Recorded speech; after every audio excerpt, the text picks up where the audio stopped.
Welcome back to Nick Landis Comic Corner, Classic Non-Classics. This is episode number 2198 and Doubleshot number 2092. Yes, 2 episodes now will be the 22nd 100 episode of the series. Now, I'm hoping that one will be a physical one. It will be. Which one's going to be? You'll find out what it is soon. First up, we have 2 episodes in a row. Now, I'm going to do Turbo Ranger next after I get this video up. And then, of course, I'll do my next comic corner, which is all featuring out. It's kind of 2 similar things, this one. Black Lightning and New Mutants. Now, we have Black Lightning, Spark the Revolution. That's tagline for this one. Brick City Blues. This contains the entire second volume for Black Lightning. And if you're curious, though, how long this book lasts for? A whopping 13 issues. No, seriously, 13 issues. Now you might be thinking, wait, isn't that like about a couple issues longer than the last volume, which was published back in the 70s? Yes. Now, of course, basically, you're probably thinking, wait, what exactly did he do after that last trade you're talking about, which was Black Lightning Volume 12, the Spotlight stuff? He became a member of the Outsiders throughout almost the entirety of the 1980s. Yep. Now, by the way, this book is written by one of his co-creators, Tony Isabella, which this actually would be. This is one of his. Now, this was the second time he's returned to the book. I think the last time he wrote the book was actually back with issue number 10. I think it was 9 or 10 of the first one from the 70s. He's also co-writing with David DeVarlos and Lane Shirio. Artwork by these following artists: Eddie Nilwell, I think he's the main artist. Chris Batista, Chip Wallace, Sergio Carlito. I actually made this Gorilla guy to me first. I made him at Comic-Con last year. By the way, this guy, if anyone's ever seen the Action Bibles, this is the guy who did the artwork for that one. Yep, the guy's really good. Octavio Carlito, David Zimmerman, Ron McCarlin, Mike Huddleston, Keith Champagne. I actually heard this guy. He's a really good artist, but I never met him. And Stephen Harris, Fred Fredericks, and Stephen McMichael. The cover art for the trade and the virtual covers, Eddie Newell does both, but the original cover art, Oliver Carrillo, who's the co-artist in these issues. Hi-Fi does virtual covers. Hi-Fi does the... now, there's a term basically used in this book and the following series, cold dead hands. Yes, it's a phrase that Tony Isabella uses. Basically, you have to pry this keyboard from my cold dead hands. Now, apparently, he was asked to do this miniseries, and he was basically, the way to explain the trade here is that he was asked, like, if you want to do a Black Lightning book. He said, sure. And he did the same thing in the 2010s. When it came to Cold Dead Hands, I'll talk about that in our comic corner. Now, in this book, Black Lightning has got a brand new look here. He's still got his powers. And you might be curious, though, what the heck happened to his previous costume? The book itself doesn't really explain it. It's it's not exactly a reboot per se. And here's something though. Tobias was in the book, but he is not a major player. Nope. He also has apparently lost a lot of muscle mass. Because if anyone has read the original Black Lightning book from the 70s, Tobias Whale was a huge guy. Now, Black Lightning himself is also hanging out with his ex-wife in this series too. And there's also a callback here to Longbow Hunters. And you're thinking, what callback? There's a character in this series known as the Butcher. Now, in the Longbow Hunter series, they had this guy called the Seattle Slasher, who slashed people up. The Butcher is the same thing. Now, unlike in the case of what happened in Longbow Hunters, where Green Arrow was not accused of being the slasher, Black Lightning is accused of this stuff because he's talking about all these women. And throughout this book, Jefferson Pierce, he had moved the city after... Yeah, I'm not sure why he moved to Brick City. I think he wants to set up his own city. But by the way, Brick City only exists in this very series. Because I've never heard of this series prior or even after the series wrapped up. Yeah. Now, Brick City does first appear... Now, the way you kind of describe this thing, it's kind of like...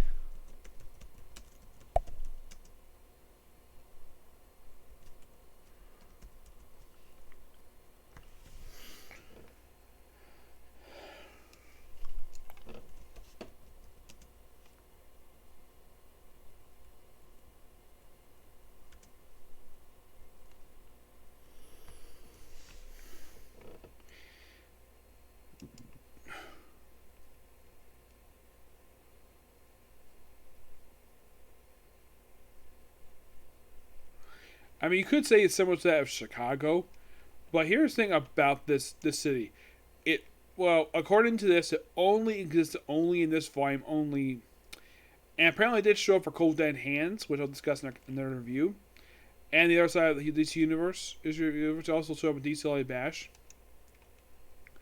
Now, aside from first appearance of Brick City itself, we also get first appearance in here of Gail Harris, which I think is supposed to be implied to be his love interest. And she only exists just in this volume. Yeah, seriously, it's like basically Tony Isabella just created these characters just to exist in this volume. Yes, yeah, that's something quite weird about this book, is that we have these original characters. The mayor himself seemed like a pretty decent guy. It's like, oh, we're gonna basically, we also first appearance here of a guy called Dr. Caballero, who's basically this really kind of odd guy. Now, Mayor Perry, oh boy.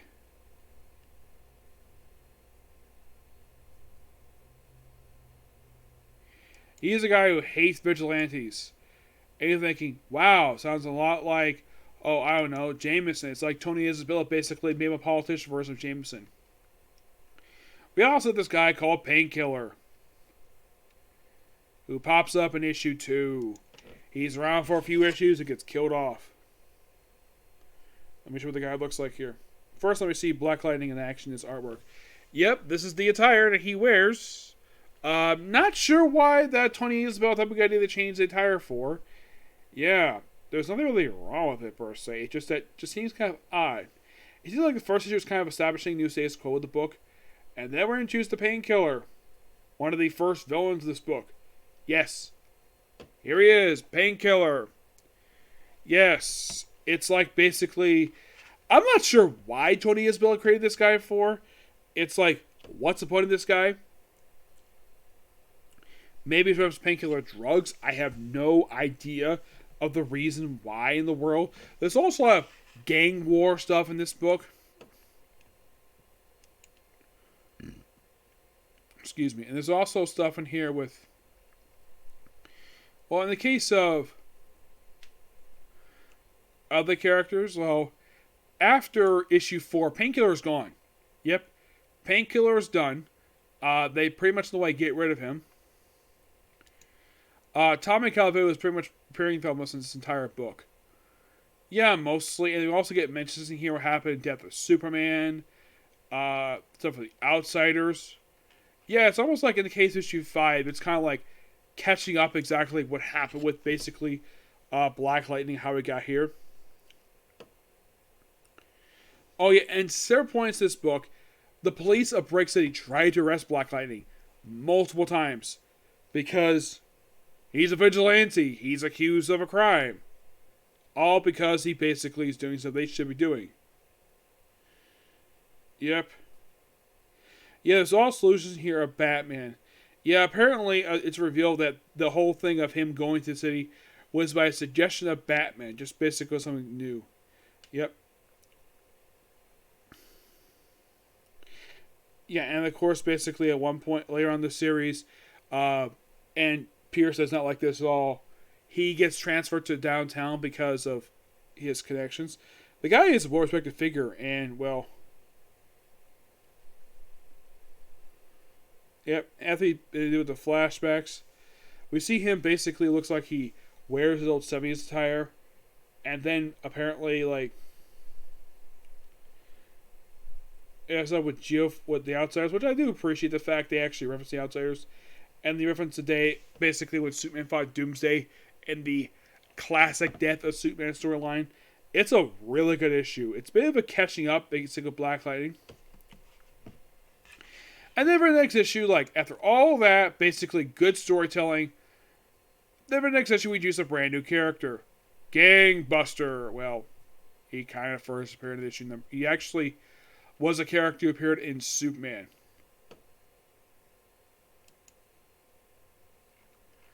Yep. And if you're curious, though, does he appear in this one issue? No, he appears for 3 issues and he's gone.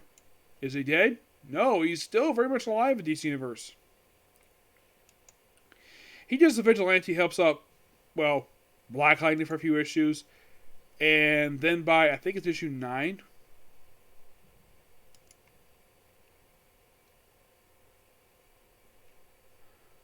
Oh boy. Okay. Issue 9, this is basically the butcher of, well, he's called Saint Nick. And he's kind of like the final villain of the series. Yeah, he's the final villain. And he's the one, basically, I think Tony is the most taking inspiration from the Seattle Slasher, who was only around for one issue. And he I think got killed by Shadow in the issue, yes. And here's the thing.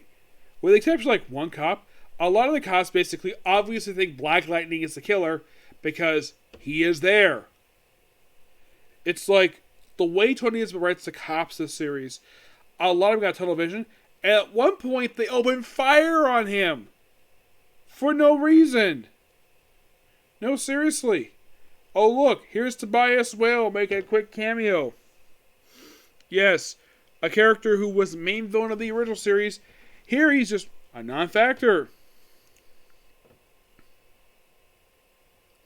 Lynn herself disappears halfway through the series. And by issue 10, we have, well... Oh, by the way, in order to help, basically, Black Lightning, during the last couple issues, we have Batman himself show up to help out Black Lightning. I at least got to appreciate, though, in the case of Tony Isabella, at least he waited toward the end of the series to feature Batman, like, in present day, helping out Black Lightning. And it's strange, though, the fact that it's Batman that shows up here. And you would think, basically, that's Superman making an appearance. But he was probably busy with whatever was going on in his own book at the time. Oh, in case you're curious, though, the book was published, this volume for Black Lightning, was published from 1995, February 1995 to February 1996. Yep. And it's something, though, the fact that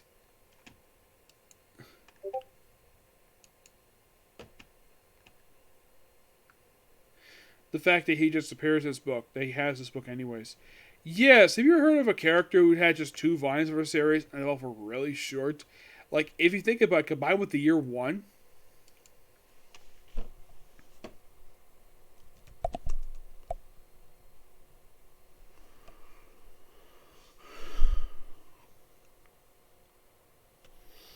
And of course, Cold Dead Hands. You got apparently close to...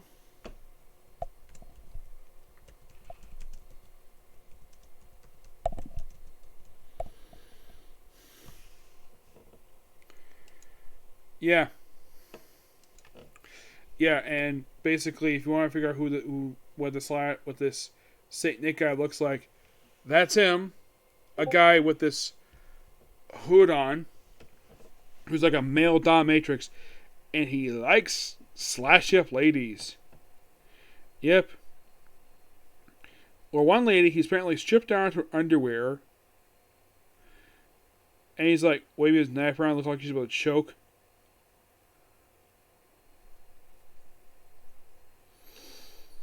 And he just slits her throat. Black Lightning fights him, and then eventually he does find who it is under the mask. And he's like, I know you're Adrian Wentworth. So you know. But you won't stop me. But why were you a respected man? It wasn't us. Lieutenant, here's something. Police.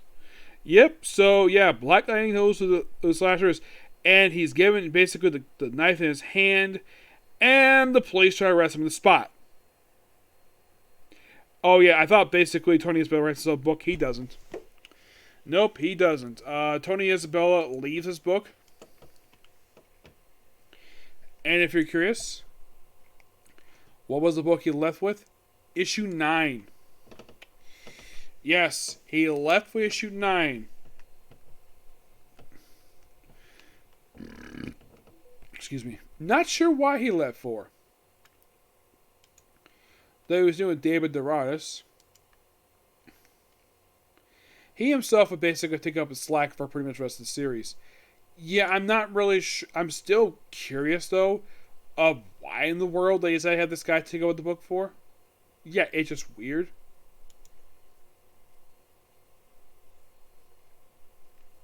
We also got a appearance that she called War Dog. Yeah, seriously. And he appears just for these last couple issues. So throughout these last couple issues, Black Lightning is trying to clear his name. And he eventually does with the help of Batman. And then basically breaks into Mayor's house with the police. And, like, I accuse. Basically, the St. Nick killer is not me. It's him. Agent Whitworth. And he's like, you got any proof? Yeah, I got plenty of proof. Witnesses and everything. Yeah. And they think it's just circumstantial. Like, nope, we actually have stuff. Yeah, and then pretty much basically St. Nick is taken care of with the very next issue. Mm-hmm. Now, does St. Nick himself die in the last issue? This one might surprise you. Well, we also have a guest appearance here about a woman named Pierce, who appears for these last couple issues. Who appears as a bad guy. Yes, for the last 2 issues of this book. For reasons. Not really sure why. And I do like the fact that, of course, you have Black Lightning down himself. And this is something, though, that basically, one way to get himself focused is wear a Batman t-shirt. Okay. Whatever. Yep, whatever suits you. Yeah, he's there with the police, like, it's over. Come over there, what do we do here with this killer? Looks like we're going to accuse Black Lightning Mayor. St. Nick's last victim scratched him before she died. This gets evidence and his fingerprint and his nails prove he wasn't the killer. Further examination of the blood in the basement revealed a lot to be Black Lightning's, which backs up his story before we bust in he was mixing with the real killer. Adrian Whitworth. That's incredible. You can't barge. This is incredible. You can't barge here with this. Make wild, unbegging allegations against one of our members. Easy, Wells. They have no evidence. We just come from your house. We found the girl.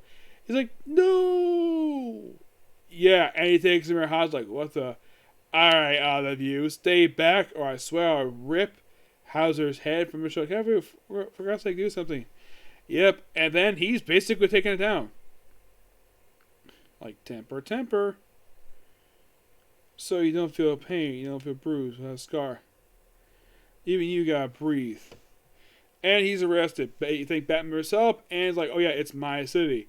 And then we have this Christmas story here with DC Holiday Bash. It's got like one last story for, well, the character. And that's it for Volume 2. It's a very interesting volume per se. Is it terrible? No, but here's kind of the thing. A lot of the stuff basically for this book was standard for DC Comics in the 90s. I mean, I read a book that's very similar to this. A book that actually that was really good. It's still really good to me anyways. It is the second volume of Manhunter. It features Chase Lawler in the book. The book was actually really good, and surprisingly, that book does leave a trade, but yet this one does. Isn't that weird? Now, some of you might be asking, Nick, aside from Cold Dead Hands, which is obviously going to be the next one in your review, not this review, no. It will be the very next time we're discussing that one. Mm-hmm. What I finished that one? Would that be the last?